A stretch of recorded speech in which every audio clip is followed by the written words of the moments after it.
J'ouvre la séance du conseil municipal. Madame Bertel, voulez-vous assurer le secrétariat et Madame Munoz n'est pas la peine. Antoine Véran, Présent. Michel Castel, présente. Thierry Niez a donné pouvoir à Régis Guillaume. Ghislaine Bissini, présent. Ghislaine Ernst, présent. Jean-Claude Guérand, Présent. Monique de Grande, présent. François-Dominique Sins, Présent. Jean-Louis Morena, Présent. Michel Bourgogne, Présent. Daniel Taponi, présent. Georges Revert, Présent. Evelyne Delamarque, présent. Janine Planel, présent. Didier Jourdain a donné pouvoir à Yann Véran. Aline Bayot, présente. Magna Bonnefond, pas vu, tiens. Claude Ménevaux a donné pouvoir à Michel Castel, pardon. Suzanne Urruti a donné pouvoir à Nicolas Braquet. Régis Guillaume, Présent. Éric Bernigaud, Présent. Sonia Martin Casanova, Présent. Gilles Maignan, Présent. Éric Girard, Présent. Nicolas Braquet, Présent. Sophie Laloux, Yann Véran. Présent. Merci. Avant de rentrer dans la séance de conseil et des points à l'ordre du jour, il me tarde de vous annoncer une bonne nouvelle concernant la compensation de la taxe d'habitation dans le cadre des CIVOM. Le Conseil constitutionnel s'est réuni le 8 mars sur la question prioritaire de constitutionnalité du paragraphe 4 de l'article 16 de la loi de 2019-1949 du 28 décembre 2019 sur la loi des finances pour 2020. C'est dans cette loi que les CIVOM ont été oubliés et se sont vus non compensés. La taxe d'habitation, ce qui a eu pour effet une augmentation de la fiscalité, puisque nous avons dû reprendre ce que l'on avait assujetti à l'emprunt, à l'impôt dans les CIVOM. Et heureusement que nous étions très en deçà de tout le monde, mais par exemple la commune de Saint-André, la commune de la Trinité était très impactée. Et le Conseil constitutionnel était réuni ce soir en délibération, et il y a quelques minutes, je vais laisser mon téléphone en marche, mais il y a quelques minutes avec Valérie Le Suivet, puisque la réunion du Conseil constitutionnel était retransmise en Zoom, eh bien nous avons gagné, donc nous allons être compensés, et donc pour nous, c'est une économie, on n'a pas les chiffres là, on n'a pas regardé, ça vient d'arriver. C'est de l'ordre de 2%, je crois qu'on avait une fiscalité sur le budget, mais c'est assez faible pour nous, mais voilà, on a gagné, et je félicite le président Jean-Jacques Carlin et le directeur général du CIVOM qui ont mené le combat, qui étaient à Paris le 8, avec nos avocats, avec des avocats de la ville de la Trinité aussi, pour plaider notre cause. Tous les élus et tous les parlementaires, que je remercie ici, s'étaient mobilisés, que ce soit Sophie, que ce soit Estrosi, Christian, Dominique Estrosi-Sassone, y compris Roussel de l'ARM, s'étaient mobilisés pour faire des actions, pour pousser. Christian Estrosi avait obtenu un engagement qui ne s'est pas contractualisé dans la loi des finances, et donc c'est pour ça que nous sommes allés, nous avons attaqué, et que nous nous sommes retrouvés devant le Conseil constitutionnel. C'est une très bonne nouvelle, et ça nous laisse respirer, même si nous, on est partie des communes qui avaient le moins d'incidence, mais ça, plus le classement de la station touristique qui nous a fidélisés, et je remercie encore Alex et Thérèse sur le travail qui a été fait, et puis on s'y a un peu investi avec Valérie. Voilà, ça paraît anodin, et il a fallu constituer en mémoire, il a fallu ressortir toutes nos archives de tout ce qu'on avait fait, pourquoi on avait fait, et au moment où il fallait recenser, au moment où il fallait avoir le Covid de partout, merci Valérie pour le travail important qui a été réalisé. Voilà, ça vient de tomber, c'est tout à l'heure, juste avant décembre, qu'on a reçu l'appel que l'on avait gagné, et il y a 6000, je crois, CIVOM en France qui étaient concernés, mais très peu avaient fait des actions. Le CIVOM de Villefranche était monté avec nous, mais un peu tardivement. En tout cas, c'est bien le CIVOM Val-de-Banquière qui a été acteur dans ce domaine. Avant de passer aux délibérations, y a-t-il des questions sur le procès verbal et le compte rendu de la réunion de la dernière session? Qui est contre? Qui s'abstient? Merci, il est approuvé. je vous donne lecture des décisions. Oui, tout à l'heure, j'ai dû donner un chiffre. Les cantines, les centres, ça représente pas loin de 56 000 repas. Pour vous donner quand même que ce n'est pas une petite opération. Je dois vous donner lecture d'un certain nombre d'actes que j'ai réalisés. Alors, bien sûr, vous avez tout le grand livre qui est toujours à votre disposition. C'était le sport favori de certains élus à l'époque. Nous avons fait la révision des louages pour une durée de 12 ans maximum, révision des loyers en fonction des indices, et ça, merci Lolo qui suit ça. On a plus de 90 baux à gérer, hein, et c'est pour ça que là c'est pareil. Régis, on pourrait prendre une agence qui gère, mais ce coût de gestion, on préfère le prendre sur du personnel à nous pour faire des économies. Ça fait partie des choses un peu de partout qui nous permettent, mais on va regarder les choses. On a reloué un appartement à la Perception à Mme Piazzella. On a reloué l'immeuble de la Poste à M. le maire, Franck, c'est le ménageur qui est là. On a résilié un appartement T3-4 à Mme Giordano. Et les transferts de la DGFIP sont aujourd'hui terminés, les déménagements sont faits, donc on va s'occuper de ces locaux aussi. Nous avons repris des concessions, mis deux cases décennales, la numéro 24 et la numéro 50, et nous avons loué une cause, la numéro 9, au Columbarium. Je dois vous rajouter que nous avons resté en justice et vous m'avez autorisé sur le référé suspensif du permis de construire de M. Frazot, qui n'a pas été retenu par le juge et la requête a été rejetée purement et simplement, donc il n'y a plus de problématique de ce côté-là. Il reste un recours sur la convention entre Unicil sur la dénomination de la résidence pour les traverses. Donc ça, c'est en cours. J'avais été agressé par M. Della Pietra à la sortie de l'ascenseur par outrage à la limite de la violence et il y avait plusieurs témoins. Donc il a été condamné à 5 mois d'emprisonnement avec sursis.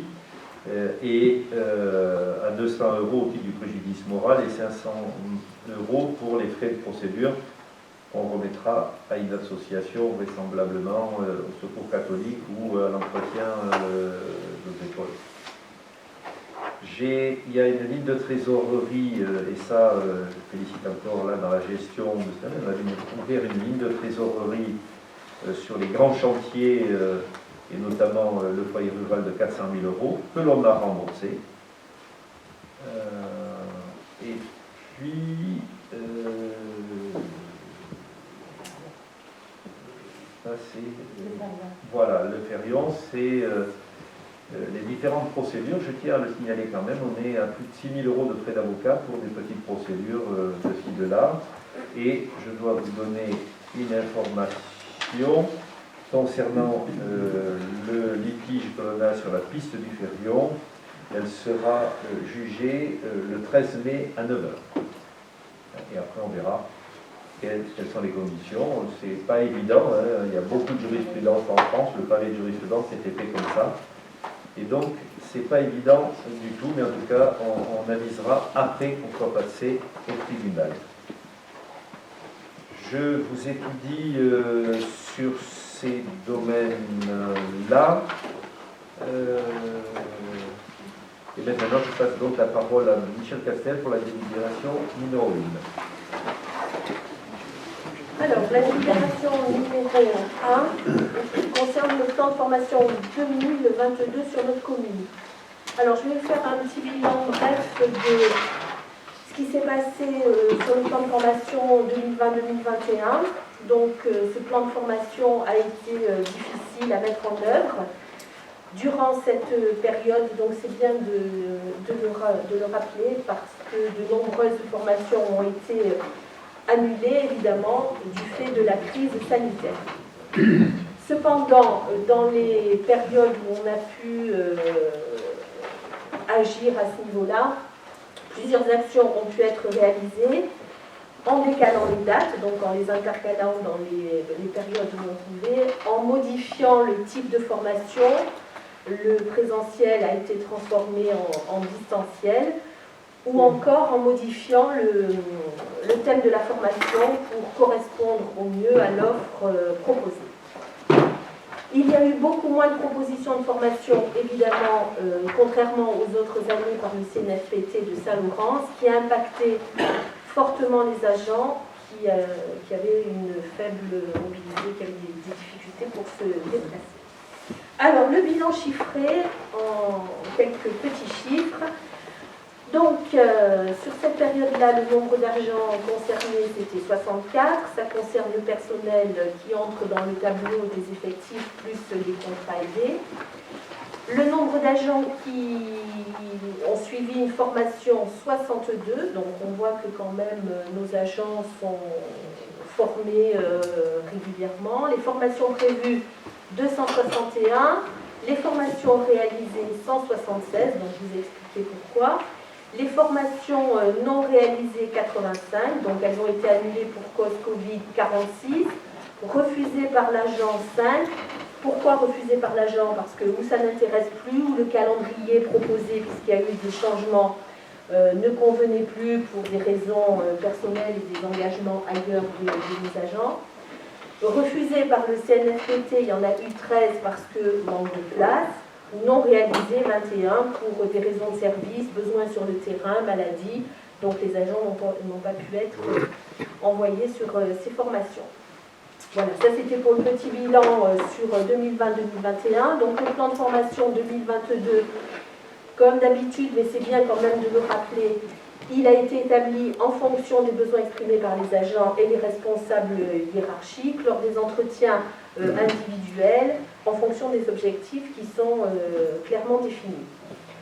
Ce plan, c'est un outil important dans la gestion des ressources humaines. On a eu une réunion hier là-dessus et on a pu bien avancer dans le domaine des ressources humaines et ce qui correspond à nos agents. Donc il a pour objectifs principaux, je le rappelle brièvement, de répondre aux exigences nouvelles résultant des évolutions réglementaires en matière de sécurité et d'accessibilité, de satisfaire aux obligations en ce qui concerne les formations statutaires obligatoires, intégration et professionnalisation de nos agents, de renforcer l'hygiène et la sécurité au travail, de contribuer aux évolutions promotionnelles des agents. Donc pour les évolutions de carrière, évidemment, il est demandé à ce que des formations soient faites, d'accompagner par la formation les projets municipaux, donc dans le domaine de la sécurité et de l'accessibilité des bâtiments communaux pour se mettre toujours en adéquation avec les normes, la poursuite de la dématérialisation dans le domaine administratif et l'adaptation des outils informatiques et des logiciels. Au niveau de l'urbanisme aussi, les travaux et les aménagements fonciers, et au niveau de l'environnement également. Au niveau de l'accueil aussi, renforcement de la qualité de l'accueil des administrés, gestion aussi du stress sur ce poste-là, adaptation de l'offre d'accueil des enfants à la demande et aux moyens de la collectivité. Donc, les formations sont programmées dans tous les services, donc dans ce qui est direction administrative, police, direction technique, direction enfance, jeunesse, entretien, culture. Elles évoluent évidemment en fonction de l'offre du CNFPT. Les formations sont acceptées en fonction des évolutions des projets municipaux, de l'actualité juridique, puisqu'il peut y avoir par rapport aux événements des choses à modifier sur le terrain, et des évolutions, comme je l'ai dit précédemment, de carrière de nos agents. Le contexte sanitaire aussi risque d'avoir une forte influence sur cette programmation, puisqu'on ne sait pas trop comment ça va évoluer de ce côté-là. Donc il peut y avoir des annulations, comme on l'a vu sur 2020-2021, ou des décalages de dates. Donc la liste des formations proposées, c'est une projection. Les inscriptions ont été faites sur de nombreuses sessions et les formations en interne et en intra sont programmées ou en cours de finalisation. Il y a des choses qui peuvent se faire au centre de gestion ou des choses qui peuvent se faire, des formations qui peuvent se faire ici sur le terrain. Donc pour l'année 2022, le nombre de formations est fixé à 174, le nombre de jours de formation 213 et le nombre d'agents concernés 55, ce qui correspond à notre tableau des effectifs dont on a parlé au conseil municipal précédent. Donc le plan présenté indique le nom de l'agent évidemment, leur fonction, l'intitulé de la formation, les objectifs ou l'objectif, le type de formation tout au long de la carrière, hygiène et sécurité, formation premier emploi, intégration, habilitation, perfectionnement, voilà les pôles importants, la durée de cette formation en jours, la période envisagée et l'organisme formateur qui peut être le CNFPT ou intervalle formation du cycle. La formation en intra, dont je vous ai parlé tout à l'heure, j'y reviens brièvement. Elle va se porter plus particulièrement sur la bonne tenue dans les services. Et quand on parle de bonne tenue, c'est-à-dire les bonnes postures pour éviter les accidents du travail dus à une mauvaise manipulation, une mauvaise posture lors du travail. Au niveau des écoles, au niveau des services techniques, au niveau du CCAS, donc ça concerne environ 10 agents, donc pour essayer de diminuer les accidents de travail par rapport à ces postures ou ces positions. Ces formations sont utiles aussi, comme je l'ai dit précédemment, pour l'avancement de carrière. Elles sont prises en charge par le CNFPT puisque nous cotisons pour ce faire. Les frais de déplacement sont pris en charge par le CNFPT à hauteur d'un forfait. Donc si il y a des choses qui veulent être améliorées, par exemple des formations à l'extérieur avec un hôtel un peu plus, ça sera à la charge de l'agent qui sera en formation, puisque on rentre dans un forfait. Voilà, donc je pense que j'ai fait le tour de ce plan de formation.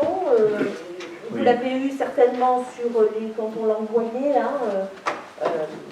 plus précisément, donc je ne vais pas tout lister parce qu'on n'en finirait plus. Donc si vous n'avez pas de questions particulières, je vous propose d'approuver ce plan de formation pour 2022 tel que je vous l'ai présenté, tel que vous l'avez annexé, et d'autoriser Monsieur le maire à signer tous les documents relatifs à ce plan. Pour terminer, je voudrais remercier Céline qui fait un travail considérable à notre DGA ressources humaines.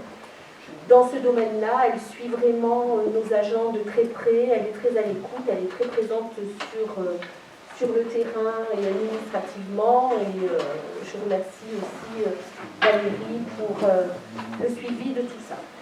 Alors, je rajoute simplement une petite chose. Ce plan de formation, on le produit chaque année, bien sûr, depuis de nombreuses années. On ne le faisait pas au début de la mandature.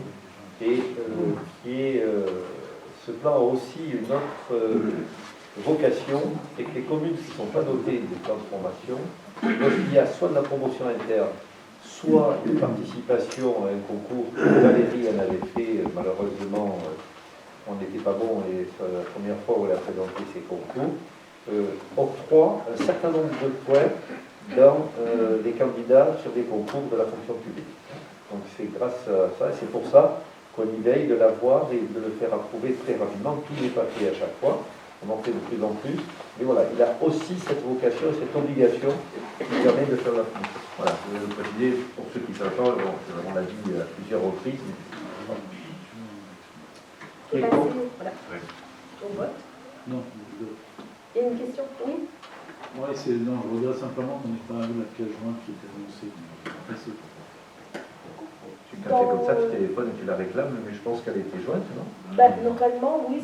Enfin, moi j'ai eu juste, dans vos casiers, vous avez juste les documents comme ça, mais après, par le net, normalement, vous devez recevoir tous les, par WeTransfer, tous les documents. Tu n'as pas reçu? Non, pourquoi pas? Personne n'a reçu ça? Mais non.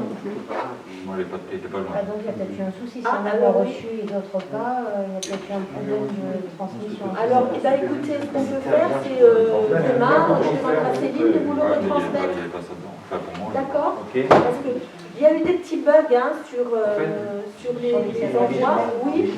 Si je peux me permettre, il y a juste un petit problème apparemment sur certaines adresses qui sont Gmail. Oui, alors ça s'est résolu là, mais on est resté un Donc c'est moment sur possible les que certains adresses de Gmail. particuliers, en tout cas moi j'ai versé. Voilà. Ça passait pas, mais là maintenant c'est rétabli. Hein. Voilà. Ok.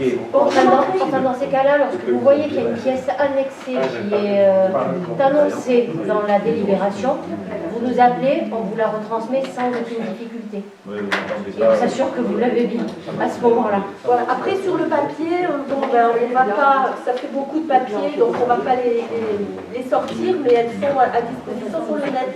Donc demain je demanderai à Céline de vous les envoyer pour que vous ayez tout le listing et les agents qui sont ce que j'expliquais tout à l'heure, le nom, etc. Et les jours de formation, la durée. Ok. Voilà. Merci. Qui est contre? Qui s'abstient? Je vous remercie. Merci Michel pour cette présentation. On revient à la délibération numéro 2 qui est la vente d'une parcelle de terrain qui avait été demandée dans le cadre des élargissements qu'on avait fait une première fois.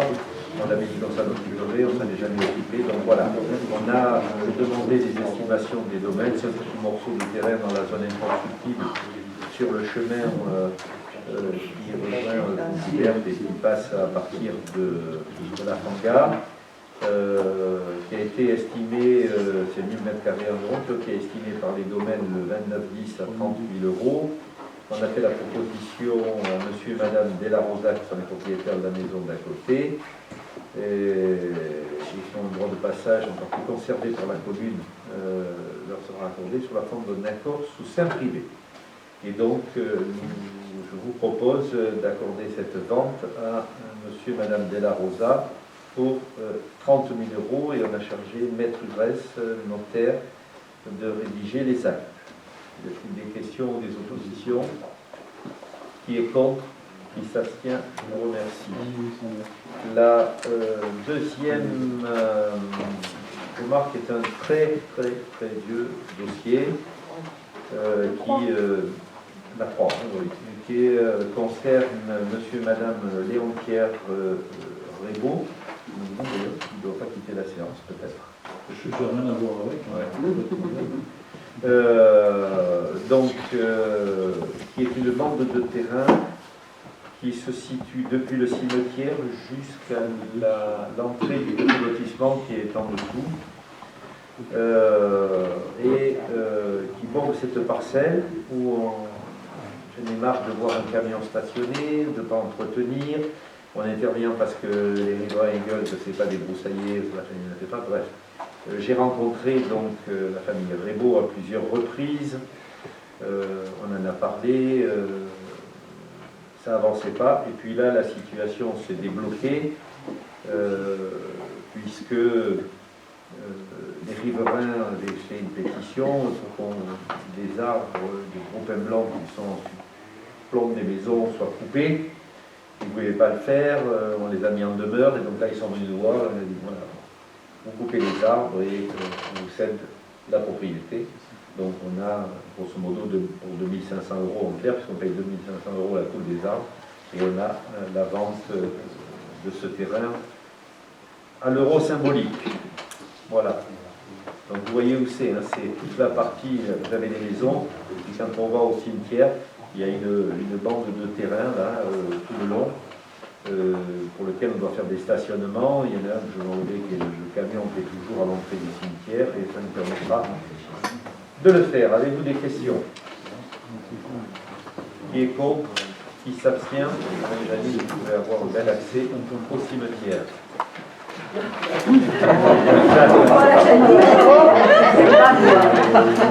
Non mais pas la plus facile avec le blague là. Au sens fonctionnel, bien sûr. Oui, tout à fait. Oui, vous l'avez dit. Donc on l'entretient, on l'a planté, on taille les buissons qui sont là. Donc on va régler le problème du stationnement et les plantations qui sont mieux, on va s'en occuper. Mais bon, ça c'est fait, ça a daté depuis de nombreuses années. Vous savez, on a un certain nombre de choses qu'on ne fait pas. Le temps passe, les personnes décèdent ou autre chose. On a fait un grand recensement du côté de René Pouchol, il y a la placette en dessous. Il y avait des petits morceaux, 3 petits morceaux, par là, on avait des accords. Je vous parle de ça quand j'ai été élu la première fois. Hein. Et on n'a pas fait le boulot. Et les personnes sont mortes, et aujourd'hui les héritiers se posent des questions, et puis voilà, ça devient de plus en plus compliqué. Donc c'est pour ça que chaque fois qu'on tombe sur quelque chose et qu'on peut régulariser, on essaie de le mettre en œuvre et de le faire. Bien, donc on arrive au débat d'orientation, donc qui est un débat et il n'y a pas de vote. On a prévu de le faire avec Valérie, c'est-à-dire un peu comme on pratiquait avec Patrick. Et bien sûr, c'est pour moi important de présenter un budget sans Patrick. Donc c'est moi qui vais présenter le budget, mais sur les éléments qu'on a retracés, c'est Valérie qui va s'y coller, c'est pour ça qu'il est à côté de moi ce soir. Et je vous donnerai les commentaires ou qu'est-ce qu'on a ajouté ou qu'est-ce que l'on a mis en place. Notamment, par exemple, je prends un exemple, on a bien sûr intégré le problème ukrainien, donc c'est la version 2 que vous avez reçue, mais on a intégré tout ça dans ce... C'est la parole. Donc, comme chaque année, effectivement, comme dit M. le maire, nous présentons son rapport d'orientation budgétaire qui donc retrace, comme d'habitude, les données financières de l'année N-1, c'est-à-dire 2021, les tendances budgétaires et les orientations donc, sur 2022, les traductions de ces orientations sur le budget, avec les programmations d'investissement, l'endettement et l'épargne. Donc, en premier lieu, les perspectives économiques. Je ne vais pas vous lire l'ensemble du document que vous avez sous les yeux. Donc une croissance de 6,7% en 2021, donc c'est la Banque de France qui établit cette donnée, il y en a beaucoup d'autres qui ont également des ratios de prévision. Sachant qu'en 2022, elle table sur 3,6%, mais effectivement avec le nouvel événement guerre en Ukraine, on devrait réduire encore de moins 0,2 à moins 0,8%, donc en fait un taux de croissance qui devrait être de 2,8 à 3,4% sur 2022. Voilà. C'est bien. Donc effectivement, sur l'année écoulée et encore cette année, on note les difficultés d'approvisionnement au niveau notamment du domaine de l'industrie. Même si l'épidémie Covid aujourd'hui est peut-être moins impactante, on va dire, que les années 20-21, il n'en reste pas moins que la consommation des ménages reste fort timide. Donc l'épargne, bien évidemment, n'est pas mise dans l'épargne des ménages n'est pas redescendue dans l'économie. Si bien l'inflation également devrait être en 2022, donc c'est une grande inconnue, mais également eu égard au coût de production des entreprises qui est en forte hausse, le pouvoir d'achat des ménages qui est en baisse et donc bien sûr qui pèse sur l'activité économique, on devrait être à 4,4% de taux d'inflation pour 2022, ce qui reste historiquement très élevé. C'est certainement l'indicateur que l'on attend le plus et il faudra attendre une vingtaine de jours, sans savoir s'il y a une élection et qu'on voit aujourd'hui des annonces un peu scandaleuses de réévaluation des points, de ce type-là. Donc on s'attend quand même à un chiffre d'inflation important et la partie Ukraine prendra sa part importante. Aujourd'hui, si on fait une globalité du BTP, sur l'ensemble du BTP tout confondu et en considérant les gens qui avaient du stock et les manques d'approvisionnement, aujourd'hui, l'augmentation répercutée, qu'il faudra répercuter, le quoi qu'il en coûte, il a une fin, c'est de l'ordre de 30%. C'est de l'ordre de 30%. À minima sur la France. Donc on sera impacté sur nos projets, sur le prix des carburants. Voilà. Bon, donc des perspectives pas forcément très réjouissantes. on en est certain. Au niveau de la loi de finances, donc la suppression de la taxe d'habitation et la réforme des indicateurs financiers des dotations aux collectivités territoriales. Alors, la taxe d'habitation, donc comme vous le savez, sur les résidences principales, aujourd'hui, 80% des foyers sont exonérés. 20% des foyers restants ont bénéficié d'une exonération de 30%, vont bénéficier d'une exonération de 30% en 2022. Et elle sera portée en 2023 pour une... non, elle sera en 2023 totalement supprimée sur les résidences principales, hein, bien sûr. Voilà. Donc, sur la loi de finances, qu'est-ce qu'il y a comme élément? Les dotations, oui, de fonctionnement de l'État, donc devraient être maintenues. De nouveaux calculs d'indicateurs vont permettre justement de réintégrer de nouveaux critères qui vont permettre justement une stabilité, en tout cas pour le Vins, voire même certainement une petite augmentation. Alors, je précise, puisqu'on a un résultat provisoire du recensement, où on passe le cap des 5000, quand on aura recensé tout ce qu'on appelle les logements provisoires, c'est-à-dire gendarmerie, EHPAD, tous ces logements-là, on devrait avoir un total de population, 4772, qui va passer à 5003. Donc, comme beaucoup de ces dotations, le critère habitant est un des critères, il n'y a pas que celui-là, est un des critères, la dotation cantonale ou autre est un des critères. Nous attendons à une amélioration. De notre côté, heureusement qu'on avait fait ce qu'il fallait depuis des années, et Régis, on regardera les questions de cantine, mais on avait les places, on avait un certain nombre de choses qui nous permettaient d'avoir un confort jusqu'à ces derniers temps. Là, aujourd'hui, c'est pour ça qu'on lance ces opérations, parce que, alors c'est en maternelle surtout, en primaire on a tout ce qu'il faut, mais il faudra qu'on regarde ce réaménagement, c'est une des conditions. Voilà ce que je voulais vous dire sur cet aspect d'augmentation de population, de recensement. Alors, vous avez demandé l'autre jour, on y travaille, mais on met un peu la tête dans le guidon avec le vote du budget actuellement, des budgets, je fais le PCRS aussi. On vous donnera le delta de ce qu'il est nécessaire d'effectuer à partir de 5000 habitants, notamment la méthode de comptabilité n'est plus le même. Donc voilà, on va vous donner la liste de toutes ces nouveautés. Essayer de poser l'incidence. Voilà, mais on n'y est pas encore, hein, ça c'est 2023, voire 2024, pour avoir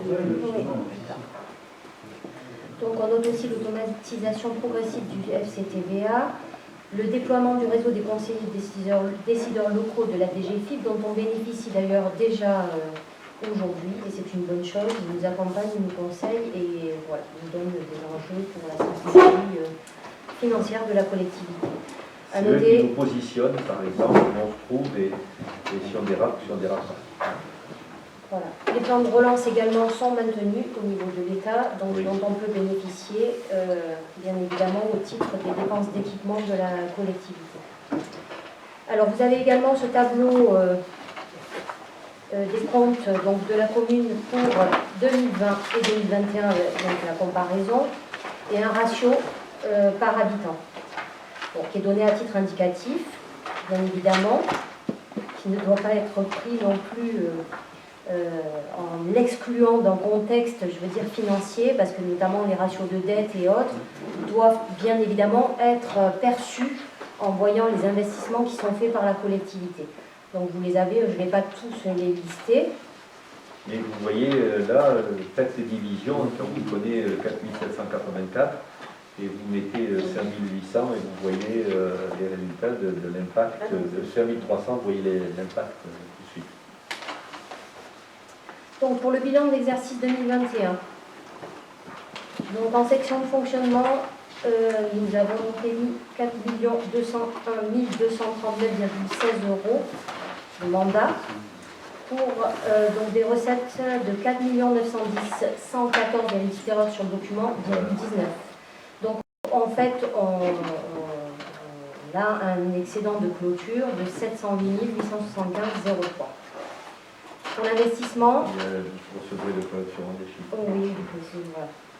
En section d'investissement, donc, nous avons 2 46 906,53 euros pour 2 152 772,69 de recettes. On a donc un excédent, d'ailleurs il y a marqué déficit, il faut le barrer, un excédent de 105 866, auquel il convient d'ajouter le déficit de l'année 2020 qui était de 30 223. Donc on a un résultat cumulé de la section d'investissement positif de 75 642,26 euros.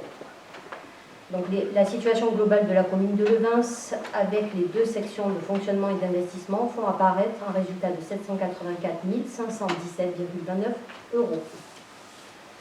Donc les charges de fonctionnement. C'est ça, ce chiffre-là, c'est le chiffre qui conduit la vie municipale. C'est grâce à cet excédent et ce report qu'on peut emprunter et réaliser tout ce qu'on a à réaliser. C'est ce chiffre-là qui est très important. Et cette année, on s'en sort très bien encore une fois, et merci Valérie du travail qui est fait. Donc au niveau de la section de fonctionnement, les charges sont en augmentation de 5% lorsque les recettes augmentent de 3%. Donc du coup, le résultat comptable, c'est mathématique, se trouve effecté, est en baisse de 6% par rapport à 2020. C'est essentiellement des ressources humaines. Essentiellement. Les charges à caractère général. Hein. Ouais. Donc, ce sont les charges générales. Hein. Elles sont légèrement inférieures aux prévisions budgétaires parce que, bien sûr, ça s'explique d'ailleurs comme en 2020 par le Covid, l'annulation de manifestations qui, donc, sur les postes réception, cérémonie, ont été en baisse. Donc le chapitre de ces charges à caractère général s'élève à 1 188 millions d'euros. La réalisation de ce poste est en augmentation par rapport à l'année passée, 18%. Le montant des contrats de prestation de services, notamment les repas de cantine qui représentent un gros volume de ce poste-là, est en augmentation de 56%. Même si pour autant, l'année dernière, on a quand même eu encore des classes fermées. Néanmoins, on a eu plus de commandes que l'année dernière. Donc, comme je disais, les charges relatives fêtes, cérémonies, réception, également transport, puisque les sorties scolaires, les transports pour le CLSH ont été annulés, donc elles sont en baisse. De même que les dépenses de maintenance, équipement, entretien, réparation de bâtiments. Les charges de personnel se sont élevées à 1 991 000 euros. La masse salariale est en hausse de 9% par rapport à 2020. On avait dû ajuster, vous vous souvenez, lors d'une décision modificative du budget, ces crédits de charges de personnel. Donc on a majoré le régime indemnitaire de 20 000 euros. Au niveau des écoles, animation, cantine, les effectifs sont en constante augmentation, dû notamment au Covid, qui a donc impacté l'organisation des services avec plus de personnel. Bon, néanmoins, bien sûr, les services ont été impactés parce qu'il y a eu des absences. Donc on a essayé de faire au mieux. Il y a même des services administratifs qui ont pu, d'ailleurs je remercie les équipes municipales, je tiens à le souligner parce que chacun a été solidaire et on s'est vraiment tous mis en ordre de bataille pour pouvoir assurer une continuité du service. Donc au niveau des services techniques, on a recruté un agent la mi-année 2021 pour les espaces verts et en fin d'année pour le remplacement du moulinier pour qu'il commence sa formation. Celui-là on a dû le faire 6 mois avant et on le portera 6 mois et on l'aura à temps complet puisque le départ de Robigny est prévu à la fin de l'année 2022. Alors cette hausse représente 6% quand on prend en compte les charges nettes, c'est-à-dire la déduction des remboursements de maladie, maternité et autres. Il n'y a pas eu de maternité, mais bon, pour vous expliquer, et également les contrats aidés par l'État. Donc ça c'est important ce ratio, parce que d'ailleurs dans les ratios dont je vous parlais tout à l'heure dans les tableaux, on prend toujours en compte les charges nettes de personnel, parce que bien sûr quand on doit remplacer des agents, c'est ces charges-là qui impactent le budget de la commune. Ces frais de personnel représentent 47% des dépenses réelles de fonctionnement, donc le ratio reste toujours en dessous de la moyenne des communes de même strate. Il est à 391 € par habitant, 447 concernant les communes de même strate. Les charges de gestion courante, donc ce sont les subventions qu'on alloue aux associations, Ce sont également les participations obligatoires que l'on doit donner pour la métropole Nice-Côte d'Azur, les contingents du SDIS, et également tout ce qui est dérogation scolaire, etc. Avoir une caserne sur sa commune, ça coûte cher. Même si les Voilà. autres communes participent, mais pas au même taux que nous, et avoir une caserne, ça coûte cher. Oui, Mais- mais le développement de la voie. Voilà. Ouais. Les charges financières sont stables par rapport à l'année 2020.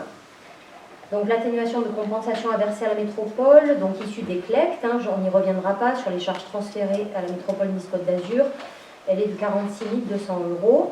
Le fonds de péréquation d'intercommunalité, il est de 22 633 €. Ça veut dire qu'on est riche. Voilà, ça veut dire qu'on est riche. Il n'y a pas de prélèvement au titre de l'article 55 de la loi SRU, puisque nous avons pu encore déduire les pénalités du programme des traverses. Puisque sinon, on sera impacté de l'ordre de 80 000 € par an, je tiens à le dire. Combien de temps on n'est pas pénalisé? Par rapport au programme des traverses, on a, je crois, une douzaine d'années. Encore une douzaine. Voilà. Oui. Sauf si, bien sûr, le préfet venait à augmenter, Oui. parce que là, on est de l'ordre de 220 € par logement manquant. Voilà, donc s'il venait à augmenter du fait que les collectivités ne réalisent pas leurs objectifs, qui sont relativement lourds, on pourrait le dire. Voilà, donc pour l'instant, en tout cas, on est tranquille à ce niveau-là. Mais 80 000 €, c'est quand même énorme. Aujourd'hui, on devrait réaliser plus de 550 logements, parce que pour que ça augmente encore un peu, non dans le cadre de la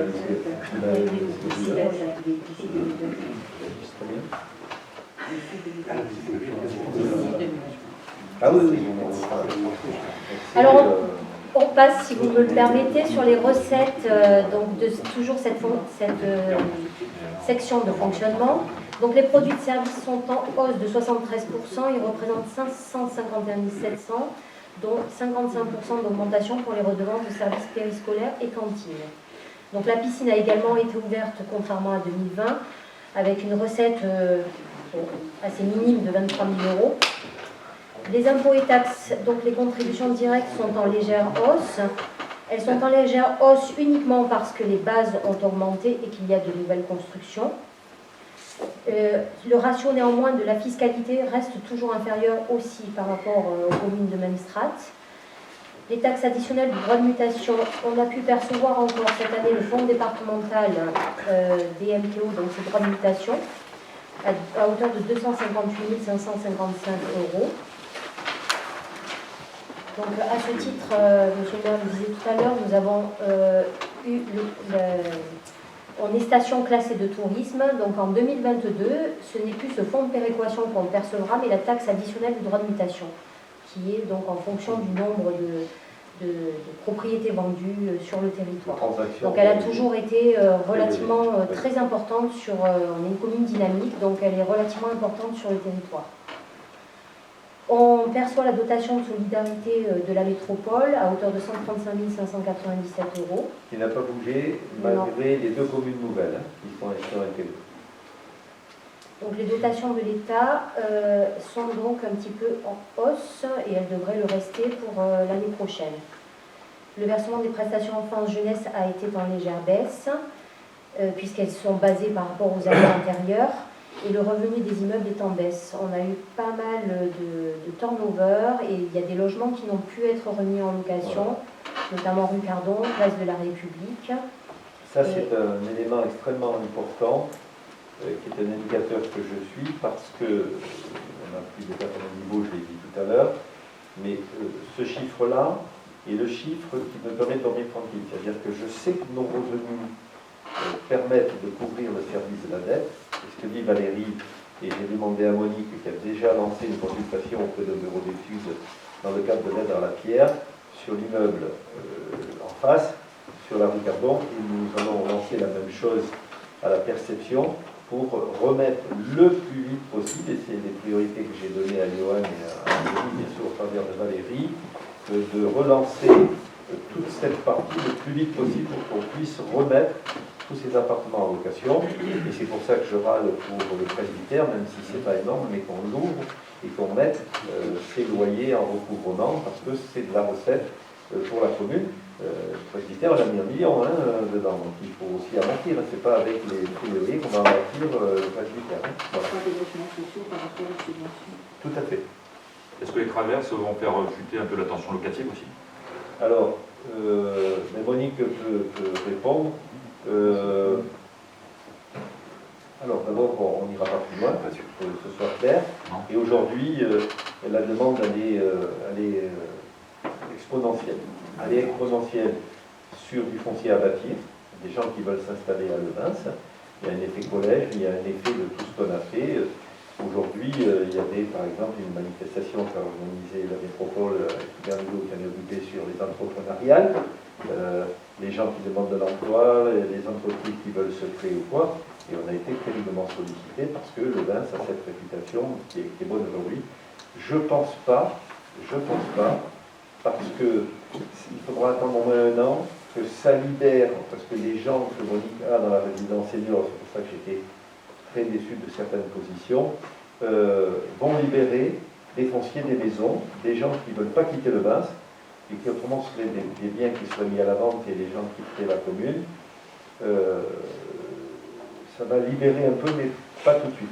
Par contre, les logements 32, c'est ça à côté, 32 qui vont être mis, vont donner un peu une soupape. 20 et 32. 20, voilà, les 32 de côté du senior et les 20 à côté. Bon, ta question est très pertinente. Je pense que c'est pas ça qui va baisser complètement la demande, et notamment sur le locatif. Parce que ces logements sont tous en locatif, il n'y a pas d'accession à la propriété. Donc l'accession à la propriété, elle est terminée, c'est tout vendu à peu près, je crois. Mais sur le locatif, ça va aider un peu, mais ça ne fera pas baisser la pression plus que ça. L'accession va libérer des... Oui. Par rapport à ta question, Régis, je veux rajouter que la tension locative, elle est au point de vue quantité, bien sûr, mais qualité. Et en ce moment, c'est vrai qu'on fera une réunion là-dessus. Il y a des logements privés en très mauvais état, avec des loyers très élevés. Et il faut profiter au maximum des subventions qui sont allouées jusqu'à 23, c'est le fameux PIG, programme d'intérêt général, où il y a des subventions qui sont allouées sur le plan national, régional, la métropole, pour les propriétaires privés, occupants ou bailleurs, surtout bailleurs, pour justement améliorer les logements et pouvoir maintenir les personnes qui sont dans des logements quasi insalubres, parce qu'en ce moment, il y a vraiment ce souci. Hein. Donc, il faut faire un travail auprès des propriétaires. Il y en a déjà, c'est gagnant-gagnant, hein. C'est pour les locataires et pour eux aussi, parce qu'il y a un tas d'avantages, de défiscalisation, etc.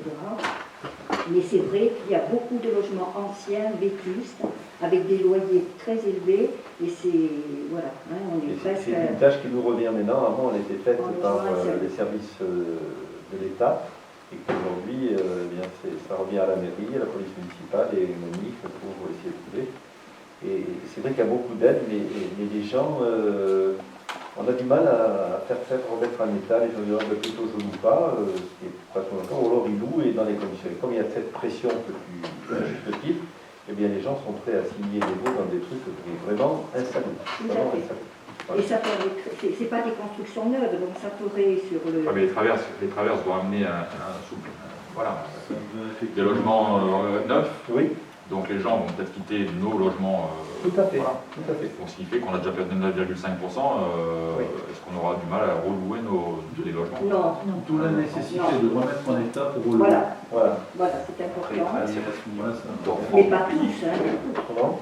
Au travers, il y a beaucoup, le constat des personnes qui ont pris le logement au travers, c'est beaucoup d'enfants de familles qui voulaient rester sur le Vins ou des familles qui se séparent et qui voulaient rester sur le Vins qui ont accédé. Donc il y a aussi au travers une division des ménages qui ont, que ce soit par les enfants ou par les parents, qui ont pris des logements pour rester sur la commune et qui ont profité de ce programme.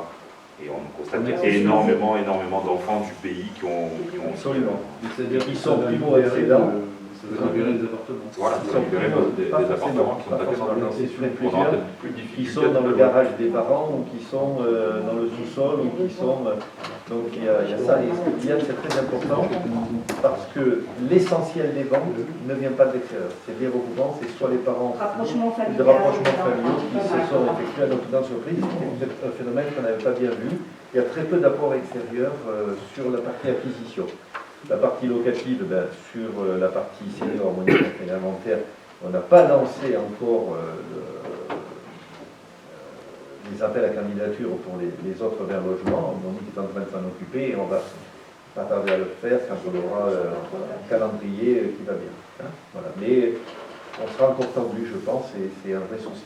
Tout à fait. Et notamment, dans les monoparentales, on est encore intervenu, même Laurent, on a dit je la prends chez moi, la semaine dernière, sur une famille monoparentale, l'enfant est scolarisé ici, elle a quitté un logement insalubre, elle a trouvé un studio à Tourette, donc elle fait la navette, mais on a beaucoup de sujets comme ça. Et ce que tu dis, Yann, les familles qui se séparent, il faut 2 logements. Au lieu de l'enfant, ouais. Et il y en a beaucoup Ah oui, C'est un vrai phénomène. ok. sur les bases. Alors, au niveau de l'investissement, donc, la commune a réalisé 1,7 million de dépenses d'équipement. Donc le presbytère, bien sûr, au niveau de l'église Saint-Antonin, au plan du Var sur la maison commune. Hein, justement, on remet aussi en état ce patrimoine qui s'était fortement dégradé. BRD, caméras de vidéoprotection, les écoles, l'acquisition de matériel informatique, l'acquisition de véhicules pour les services techniques, des travaux réalisés au cimetière de Saint-Antoine-des-Sigas, la fin des travaux du foyer rural et du jardin public, qui représentent quand même encore sur l'exercice 21 524 000 euros, la mise en accessibilité des établissements publics et les travaux donc, sur le parc locatif, le matériel, l'outillage, le mobilier des services administratifs et techniques. Le remboursement du capital de la dette s'élève à presque 320 000 euros. Ce chiffre-là, vous voyez, 320 000, on grignote 540 000 de revenus. On dort tranquille, on sait qu'on couvre bien notre dette, mais ça se réduit. Avant, c'était nous était beaucoup plus favorable. Et c'est pour ça que je veux que les appartements, et c'est une priorité que je donne par rapport à d'autres choses où on va arrêter les programmes de remise en état par-ci par-là, pour se concentrer sur le logement et récupérer une capacité d'action. Et il y a également toujours les emprunts du CIBOM Val de Banquière, donc à hauteur de 34 000 euros, et ils sont toujours en baisse. On n'aura plus que l'emprunt en fait de plan du Var pour les travaux de confortement de la falaise, les parcours. On a réalisé 2,5 millions de recettes d'investissement. Donc les subventions d'équipement concernent les subventions du foyer rural et du jardin public. Il reste donc les subventions pour le presbytère. Dès lors que les travaux seront réceptionnés, on pourra avoir le solde des financements et récupérer également la TVA. Le fonds de compensation de TVA représente 391 000 euros. Il est perçu sur les dépenses d'N-2, c'est-à-dire 2019. Les dotations d'amortissement représentent 110 000 euros. Et on bénéficie donc du virement de l'excédent de fonctionnement qui a été dégagé sur l'année 2020 à hauteur de 754 338 euros. On a réalisé 290 000 euros de cession. Une question. Oui. Sur quel montant de capital reste en jeu par rapport De quoi? Il reste a priori 3 emprunts. Si j'ai bien entendu, Les emprunts du syndicat, tu les as à la fin du document, Oui. la dette. Sur le silence, tu penses? À la fin, ouais, de façon Oui, générale. de façon générale, tu l'as à la fin, C'est là. Non, ça aurait pu être indiqué. sur la dette. Ça aurait pu être indiqué. Donc l'emprunt qu'on devait souscrire, enfin, qu'on a souscrit à hauteur de 250 000 euros pour financer les travaux du presbytère. Donc les fonds ont été versés en 2022. Donc on l'a en report. Les tendances budgétaires et les orientations. Aussi, on a clos la ligne de trésorerie. Donc l'épargne, elle est encore un petit peu grignotée par rapport à tout ce que l'on vient d'évoquer au niveau des dépenses, notamment de fonctionnement, et les recettes qui sont en baisse enfin, par rapport aux dépenses. Donc on a néanmoins un excédent confortable, comme l'indique Monsieur le maire, qui nous permet toujours de pouvoir réinvestir pour nos dépenses d'équipement. Donc oui. Donc aujourd'hui, dans le plan d'investissement, on a deux gros sujets qui ne seront pas sur le 2022, mais pour lesquels on va commencer à regarder comment lisser la dette et monter les dossiers, parce que il faut que vous sachiez qu'on est obligé d'avancer. Si je prends la piscine, par exemple, on prend un architecte, on fait un APS, on fait un APD, on obtient un montant, et c'est à partir de là seulement qu'on part à la pêche des subventions. On paye à peu près les taux auxquels la commune a droit, mais après, on essaie d'aller à la région, d'aller à l'État, d'aller voir à l'Europe, ce qui sera le cas pour la Madone, par exemple, pour la recherche de financement et de subventions. Et je souhaite, par exemple, dans le cadre des recrutements qu'on a fait et des missions qu'on va détacher, que Valérie puisse se libérer de tâches. Alors, j'y crois pas parce que ça fait 20 ans qu'on le dit et que chaque fois il y a des choses qui s'ajoutent, mais de pouvoir venir avec moi, débattre, monter sur ces dossiers de subvention, que ce soit à la région, que ce soit partout. Voilà. C'est très important. Tout dossier doit être aujourd'hui assujetti d'une demande de financement. Donc, comme nous l'indiquions sur l'impact sur le fonctionnement, bien sûr, c'était le Covid, la charge de travail, les remplacements, toujours pareil, les surcoûts des achats de fournitures pour les protocoles sanitaires, les centres de vaccination aussi, qui ont représenté quand même une charge pour la commune. Oui, il faut le savoir, des gens qui sont, je vous l'ai dit l'autre jour, c'est la commune de Levens, et on n'a reçu aucun financement. Non seulement on n'a reçu aucun financement, mais on a participé à hauteur de 30 000 euros, je crois, à travers les SDA ou autres, au financement de toute la solidarité qu'a fait la métropole, les centres de vaccination, la fourniture de vaccins, les équipes qui sont venues ou quoi. Et nous avons pris en charge toute une partie très conséquente, et Valérie, il faut remercier tous les personnels qui sont venus. Et moi, je vous remercie tous ceux qui ont tenu, qui ont fait les accès, qui ont transporté, et qui ont fait que ce centre de vaccination de Levens a été considéré comme un des très bons centres de vaccination, et que les gens sont même venus de l'extérieur pour se faire vacciner ici et ne pas aller là. Mais ça a eu un coût important en journée. Voilà. Donc l'État nous avait dit que peut-être à faire quelque chose, mais on a encore bien vu venir. On a sollicité en tout cas. Voilà. C'était des choses, ça On va voir dehors à la pluie. Donc l'objectif, bien sûr, pour 2022, c'est d'essayer de maîtriser ces dépenses à caractère général, même si, bien sûr, on doit maintenir les services, qu'ils soient au niveau de la jeunesse, de l'école, de l'enfant, du maintien à domicile, de la vie associative. Alors, comme on le disait tout à l'heure, le parc immobilier grandit. Je crois que monsieur le maire a un chiffre dans un état, je ne sais pas si tu l'as pris, pour se rendre compte quand même du volume de notre patrimoine, de notre parc, qu'il soit locatif ou pas en général. Mais on gère 19 000 m² de foncier bâti. 90 baux distants différents, c'est énorme.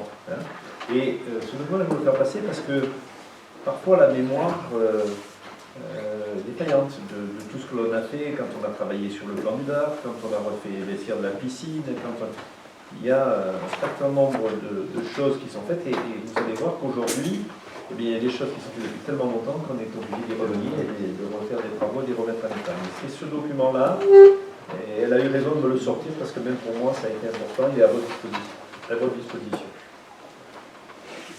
Donc les frais de personnel devraient être en hausse, on y reviendra après par rapport à l'augmentation des effectifs, et toujours pareil, des remplacements qui sont toujours d'actualité aujourd'hui. Les investissements restent essentiellement financés par des ressources propres, épargne et subventions, sauf pour les logements sociaux, puisqu'on a recours à l'emprunt Banque des Territoires.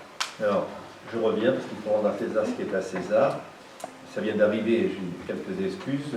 L'État vient de nous subventionner à hauteur de 11 913 euros pour les masques et les fournitures liées. Mais pas pour les centres de vaccination. Non, pas pour les centres de vaccination, pour le matériel fourni hors centre de vaccination. Centre de vaccination, zéro. Voilà. Combien tu dis, les 11 913. Et 1 000 euros de département, c'est ça? Hein? L'ADM.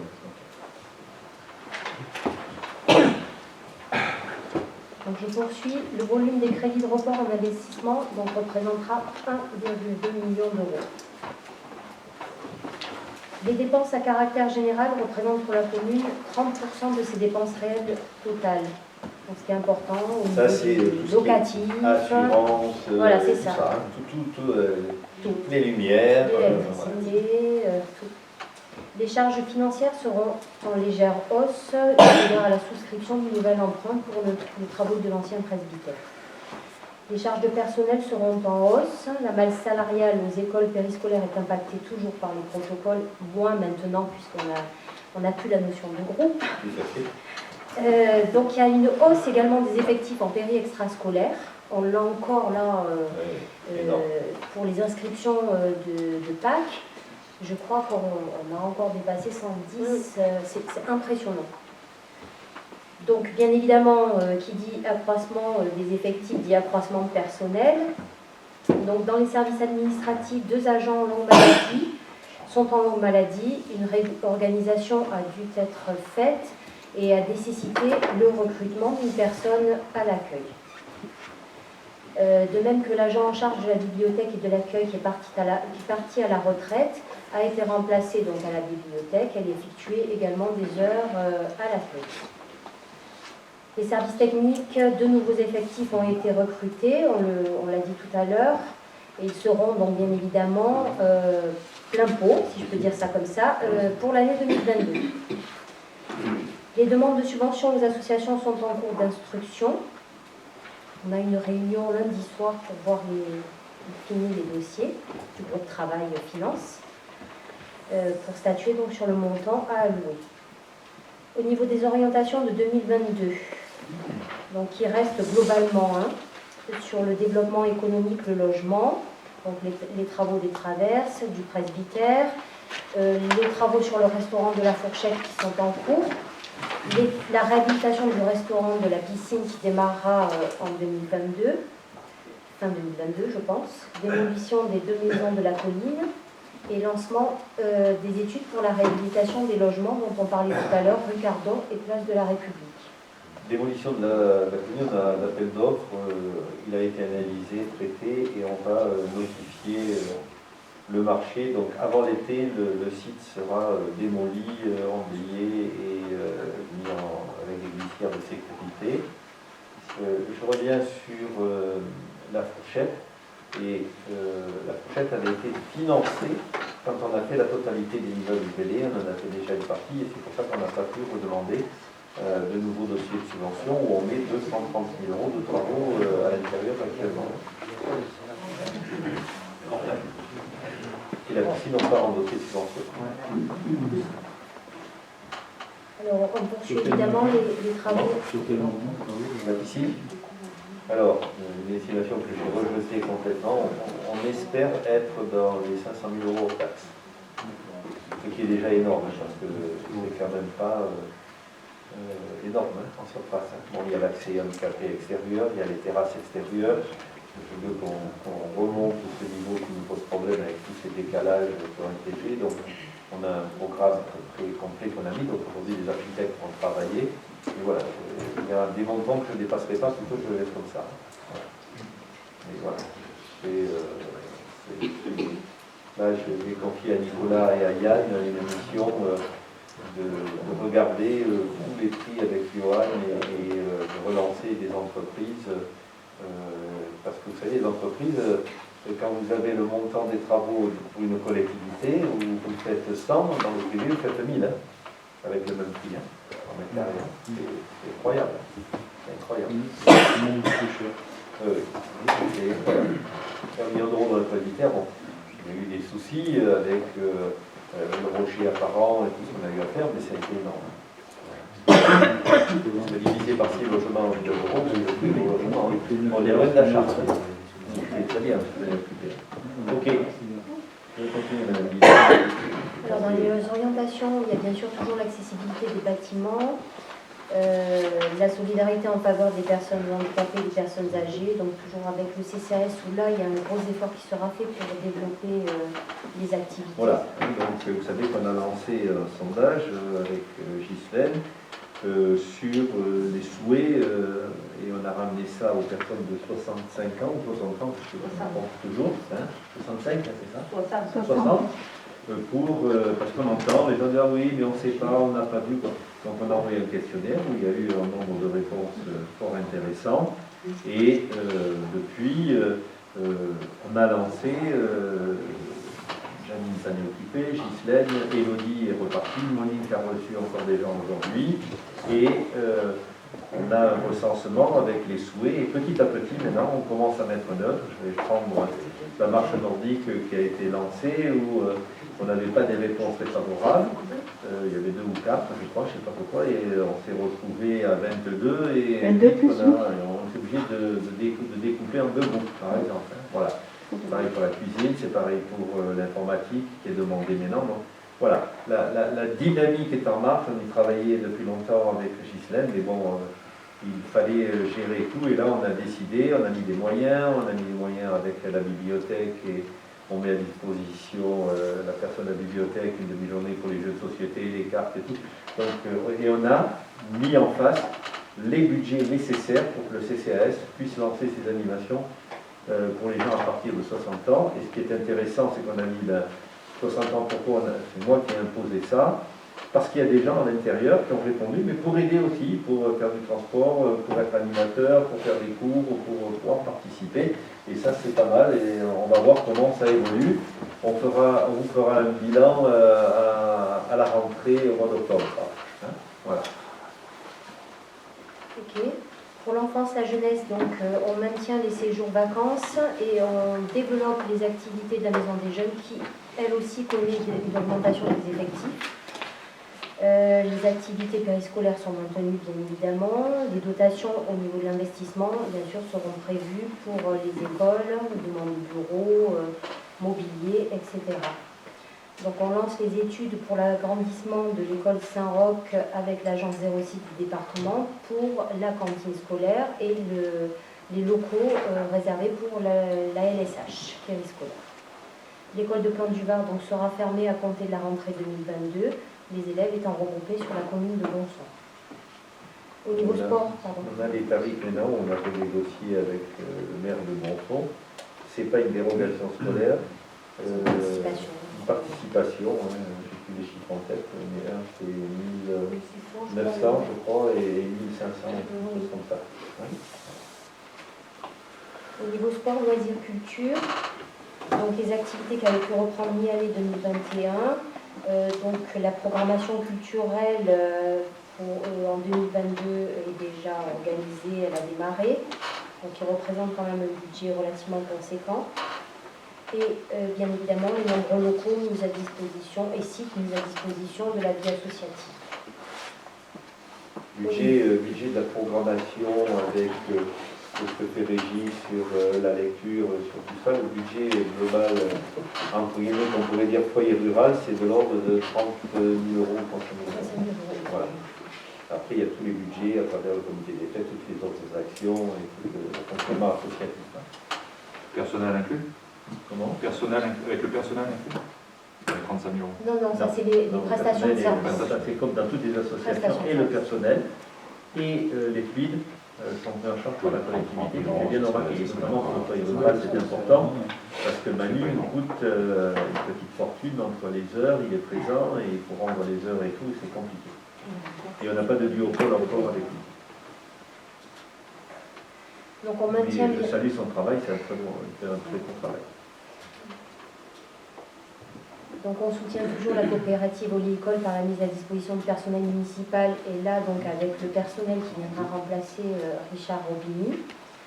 Au niveau de l'amélioration du cadre de vie de la population, donc la vidéoprotection pour sécuriser les accès, donc il y en a qui sont encore prévus avec la gendarmerie. Et bien sûr le maintien des dépenses de fonctionnement d'équipements matériels pour les services techniques administratifs. Et nouvellement, donc, sur le programme de la Madone, On lance les études de diagnostic, on a délibéré la dernière fois, et les premiers travaux de conservation sur les toitures. Je dis un mot sur la coopérative. J'étais hier en session de la Chambre d'agriculture, puisque maintenant c'est le délégué permanent pour la métropole de la Chambre d'agriculture. Nous faisons partie des moulins à très bonne réputation, mais surtout des moulins municipaux, entre guillemets, parce que c'est coopératif, de qualité, avec de la pathologie que personne ne fait, et il est d'autant plus important qu'aujourd'hui on s'attend à la fermeture, un à fermer c'est sûr, et le deuxième devrait fermer, donc les deux gros moulins des Alpes-Maritimes ferment, et posent un vrai problème dans les temps à venir, et le président Ginési avec lequel je me suis entretenu, il y a une vraie problématique, donc le vin est prêt à faire les efforts qui vont bien, à condition qu'on soit bien sûr financé ou autre, pour tourner par exemple en 2 équipes, en 2-3-8 ou quoi, pour essayer de prendre notre temps et faire en sorte que ce patrimoine oléicole se maintienne et se développe. Et d'ailleurs la métropole lance dans le cadre de Natura 2000 une action sur l'olive. C'est un vrai souci, hein. C'est un vrai souci, c'est notre culture et notre tradition. Hein. C'est pour ça qu'on l'a fait. Tout le monde n'était pas bien d'accord qu'on mette autant d'argent pour déplacer la coopérative, et c'était pas que pour faire le programme immobilier, et c'était pour donner un vrai moulin, une vraie huilerie, ce qui est le cas, et aujourd'hui, eh bien, vous allez voir dans les années à venir, ça sera d'une importance capitale. Alors donc au niveau du budget 2022, les charges à caractère général, donc comme on l'a vu, elles seront donc maintenues au moins à hauteur de prévision, voire augmentées. Les charges de personnel devraient s'élever à plus de 2 millions en 2022. Donc on l'a vu. On l'a vu, je ne vais pas le redire. Néanmoins, il y a un agent qu'on aura en moins dans notre masse salariale qui était en décharge d'activité syndicale. Donc, elle a demandé sa mutation à la métropole. Et donc, je ne le redis pas, les agents des services techniques, le recrutement à l'accueil, donc de Chloé que vous avez rencontré tout à l'heure, la revalorisation des salaires de la catégorie C qui pèse quand même de façon importante sur les charges de personnel. Vous aviez eu le tableau des effectifs lors du dernier conseil municipal, vous l'avez là, il est reproduit à l'identique de ce que vous avez eu en février. Donc les subventions, on l'a vu, donc elles devraient être finalisées la semaine prochaine, et vous aurez le montant lors du vote du budget. Les dépenses de fonctionnement, toujours pareil, la métropole, le SDEG, les dépenses SRU, on en a parlé, les participations de frais de fonctionnement aux écoles, les charges financières qui s'élèveront à les intérêts d'emprunt, donc de la dette à 132 000 € avec le nouveau prêt du presbytère, et la dotation aux amortissements en prévision 120 000 €. Vous avez des petits graphiques qui vous permettent de voir la décomposition des charges de fonctionnement du budget, ainsi que des recettes. La fiscalité ne bougera pas, donc là, je le rappelle, les taux de la commune pour le foncier bâti sont de 12,88% et de 47,78% pour le non bâti. Donc on a pu voter le taux de taxe d'habitation, puisque c'est un coefficient avec l'imposition du département qui nous est reversé, qui vient compenser cette perte. Le produit de ces impôts pour l'année 2022 devrait être de 2 millions d'euros. Donc la contribution fiscalisée perçue par le Cibonval de banquière, donc impact et pas taxe, la taxe d'habitation est réduite. Et donc, monsieur le maire l'a dit en préambule de ce conseil municipal, la question prioritaire de constitutionnalité a été donc décidée aujourd'hui, et donc a été jugé inconstitutionnel le fait de ne pas compenser pour les syndicats cette part de taxe d'habitation des Cibonnes.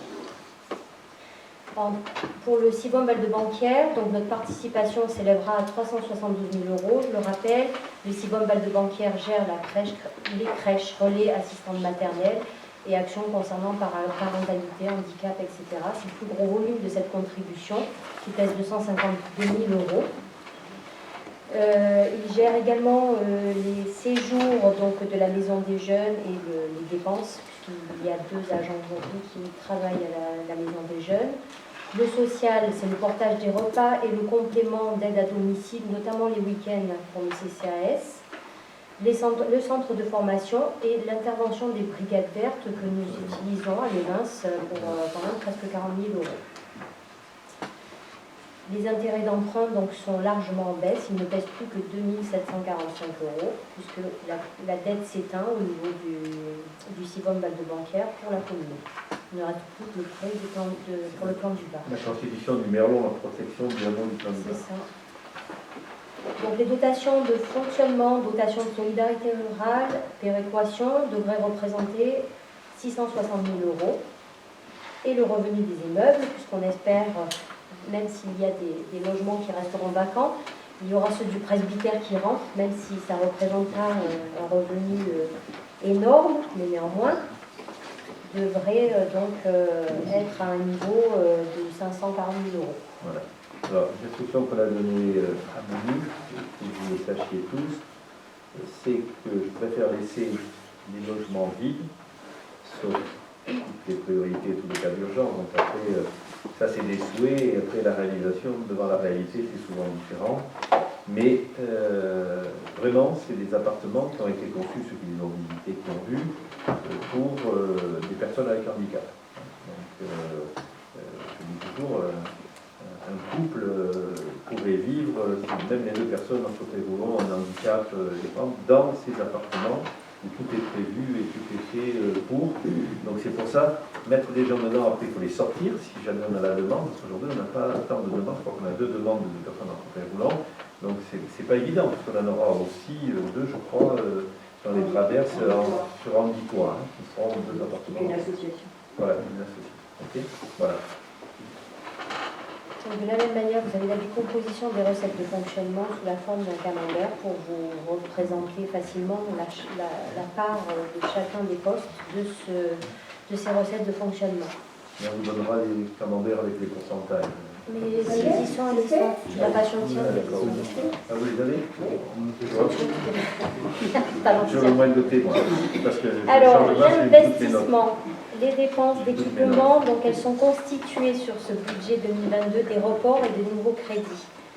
Donc 1,24 million d'euros restent à réaliser, essentiellement sur les programmes du presbytère, la réhabilitation du parc locatif, accessibilité, le restaurant de la Fourchette, la démolition des maisons de la colline qu'on a abordé tout à l'heure. 90 000 € la démolition en taxe. Désamiantage et démolition et traitement.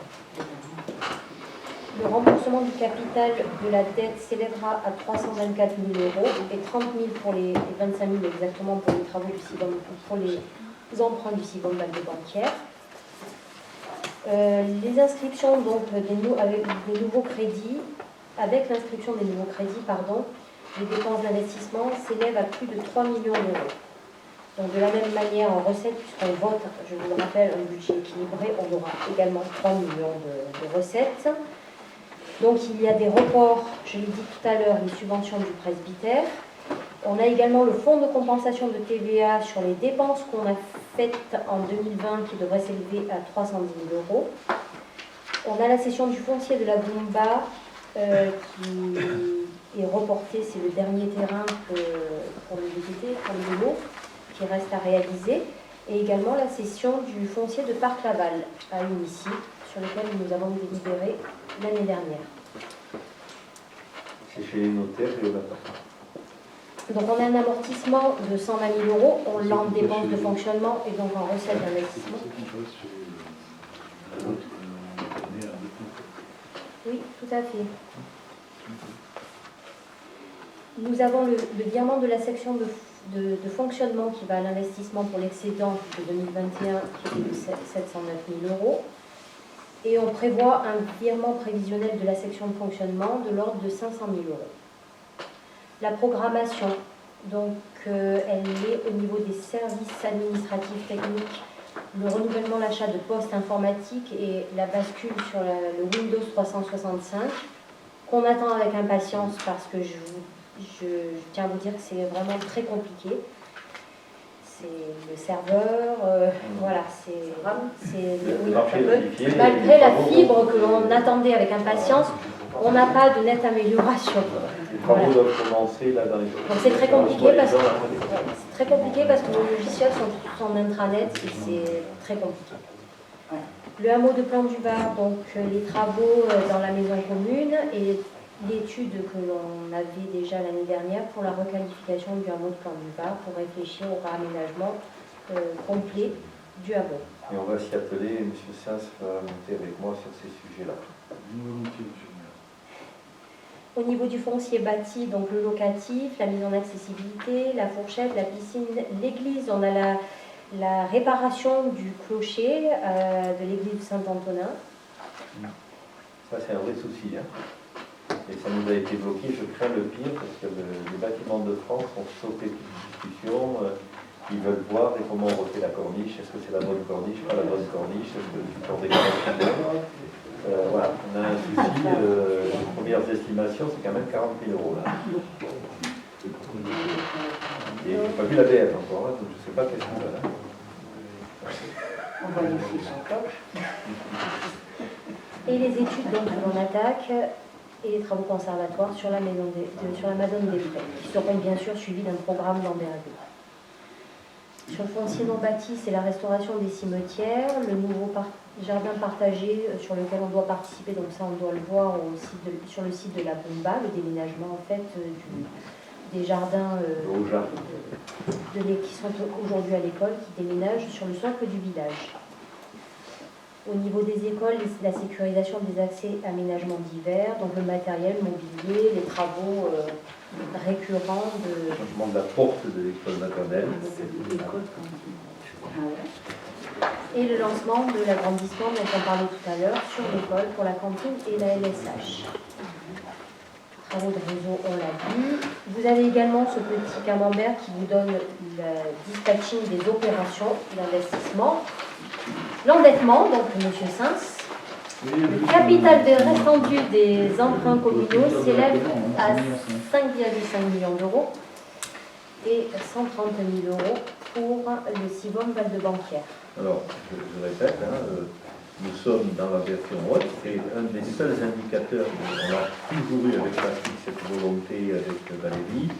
Nous, on gère de la trésorerie, on ne capitalise pas dedans, et je gère de la dette. L'important, c'est d'assurer, quoi qu'il arrive, et c'est par les revenus du foncier entre autres, c'est pour ça que c'est sécurisé terriblement, cette dette.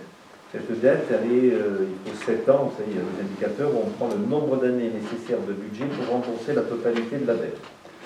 La norme, c'est 8, on compte plutôt 12 ou 14, par exemple, à la métropole. Nous, on est à 7 ans. Mais la norme de l'État, c'est 8, mais pour une commune comme la nôtre, c'est plutôt 12.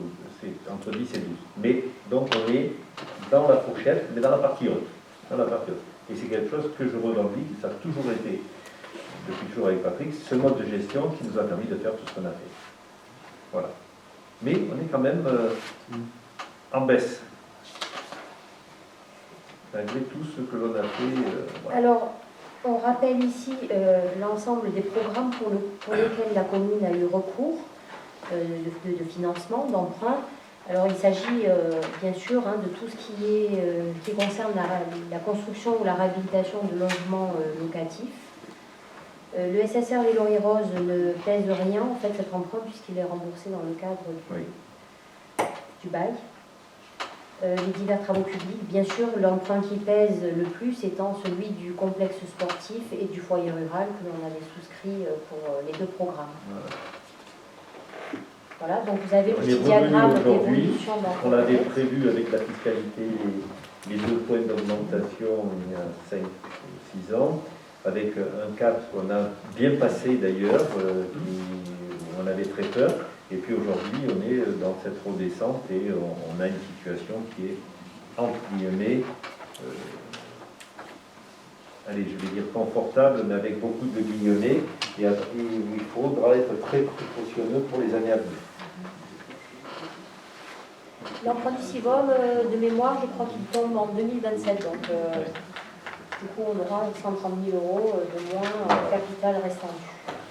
Donc l'annuité de la dette pour la commune et le CIVOM, vous l'avez également, elle apparaît sur le petit diagramme. Et donc le compte administratif permet de dégager un excédent brut de fonctionnement de 905 000 euros, pour une capacité d'autofinancement de 768 000 euros. Cette capacité d'autofinancement permettra donc de lancer nos programmes d'investissement.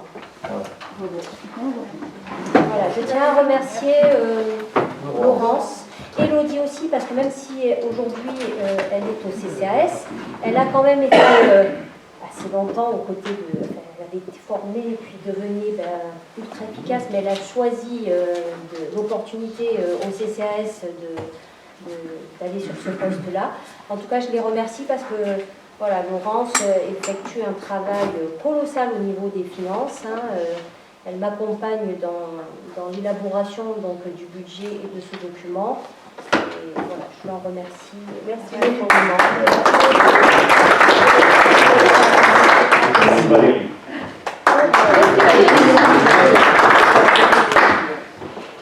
Et elle est rédacteur depuis peu. Oui, bravo, bravo.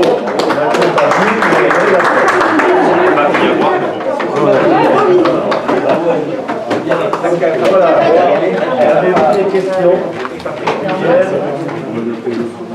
Non, il n'y a pas de vote, il y a des questions diverses. Et Régis va bien noter ces contenus que tu as eu dans la réunion préparatoire et on se verra très rapidement. Et on voit très rapidement pour montrer, dès que j'ai vu les possibilités qui s'offrent sur les fonciers, parce qu'on parle de l'école, on dit de dire qu'il y a un microstat qu'il faut qu'on crée aussi. Toute cette accélération, je n'avais pas prévu de partir tout de suite, on n'a pas besoin de place, et on accélère tout ça en ayant la perspective de la livraison du collège, sur lequel la semaine prochaine on est encore en commission paritaire, et très bien. Donc voilà. Merci à tous et à toutes de votre confiance